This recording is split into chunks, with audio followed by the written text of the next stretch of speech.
Thank you, Prime Minister. Small businesses are the backbone of the Australian economy, and nowhere is that more apparent than in regional communities. The cafe, the butcher, the baker, the sports shop, the corner shop, indeed the mechanic, they're all integral to not only the economic activity and employment in these small regional communities, but they're also critical to the social fabric of these communities.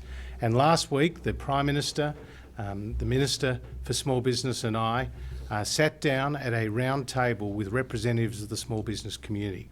And we heard firsthand from them about their needs in the wake of these bushfires.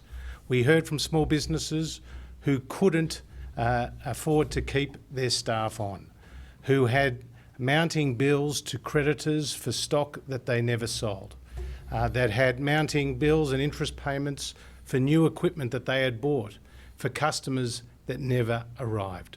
So as the Prime Minister said, our priority is to ensure that these businesses remain viable and sustainable and can continue to be part of these communities well beyond the recovery period and well into the future.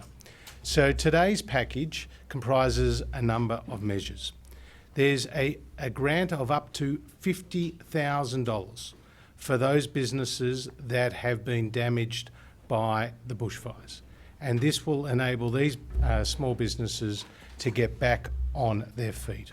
There are loans of up to $500,000, both for those businesses that have been directly impacted, but also those that have been indirectly impacted.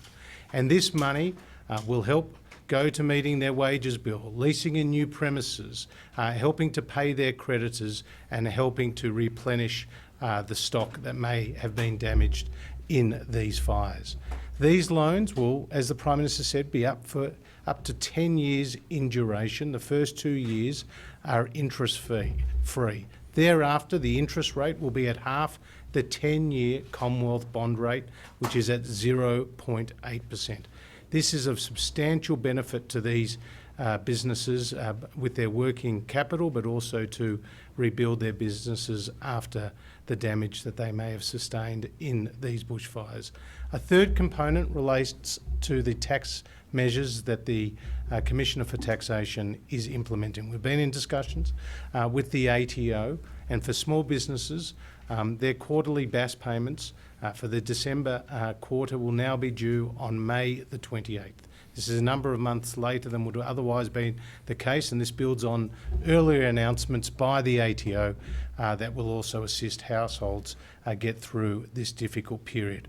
There's also going to be a small business hotline that will be established by the government and will be up and running by the end of this week.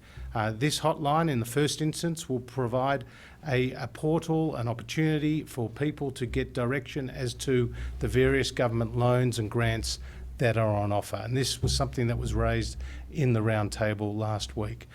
There will also be 10 trained financial counsellors who will be able to assist these small businesses with some of the economic decisions that they need to take to remain viable. This is a comprehensive package. It's part of, as the Prime Minister said, a range of initiatives that we have announced with more than $500 million already committed by the Commonwealth over and above what is already available to people for disaster recovery payments and allowances in categories A, B and C. This will make a real difference on the ground, because not only have homes been lost, but also small businesses have been lost, and we want them to continue to employ people, to continue to be viable well into the future.